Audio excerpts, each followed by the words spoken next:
So Vice President Harris using former President Trump's vow of mass deportations to warn Hispanic voters against his immigration plan, even as a new poll shows that most Americans support deporting immigrants who came here illegally, including almost 60% of independents are supportive of some version of mass deportation. And other polls show the former president has a double-digit lead on the immigration issue over Harris, by 10 points on most of them. Here's the vice president speaking to the Congressional Hispanic Caucus yesterday. And now they have pledged to carry out the largest deportation, a mass deportation, in American history. Imagine what that would look like and what that would be. How's that going to happen? Massive raids? Massive detention camps? With that, we bring in Texas Republican Congressman Dan Crenshaw, who is co-sponsoring a bipartisan bill to improve our border security. Congressman Crenshaw, always good to see you here.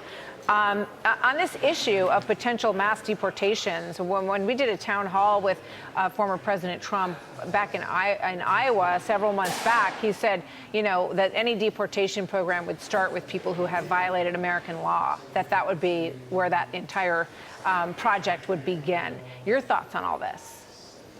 Yeah, look, you said the statistic and the poll numbers yourself. I would add to those that I think Hispanics, also majority of Hispanics, also believe that illegal immigrants should be deported.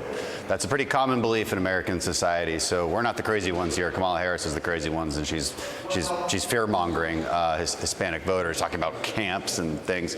Worth noting, look, you really have two choices here when you're talking about deportation. You can go Kamala Harris's route, which is, I remember when she ran in 2019, she said that she would find a legal pathway for the 11 million people already here illegally. So she clearly doesn't want to deport anybody. So that's one option for Americans. The other option is Trump's option. Now, he calls it mass deportation, and he says he's going to start with criminals. Heck, you could do that for years. There's not going to be any camps. You're going to start with the 8 million illegals who are on what's called the non-detained docket that ICE already has a list of, and that equals 7,000 people per ICE agent. So that's already a huge number. They don't need to go door to door. They don't need to do mass roundups like she's trying to make everybody fear. They already have a long, long list of people who are non-detained. So that's exactly what Americans want, and I don't care what she says. I don't think people are buying it, and that's why the polls show Trump way ahead on immigration issues. So, one question that gets raised a lot is this issue of how many children came across the border as unaccompanied minors, and the Department of Homeland Security has completely lost track of them. According to the department, they said there are 291,000 migrant children, nearly 300,000, who arrived in the United States that way, and were never given a date to appear in court. And they have no idea, essentially, where these children have gone. It's very scary. And I know you're talking about gun trafficking, but human trafficking, obviously, also a huge humanitarian concern. Yeah, and it should be for Democrats, when they talk about the humanity of the situation and their compassion for people at the border. Your compassion has to be a little bit deeper than that, right? You have to look at the underlying problem where children are indeed trafficked. Sometimes maybe they are going to a family member's house, but in other cases, they're told that they're going to work at a restaurant. They're told that they're going to be a model or something, and then they end up in sex trafficking.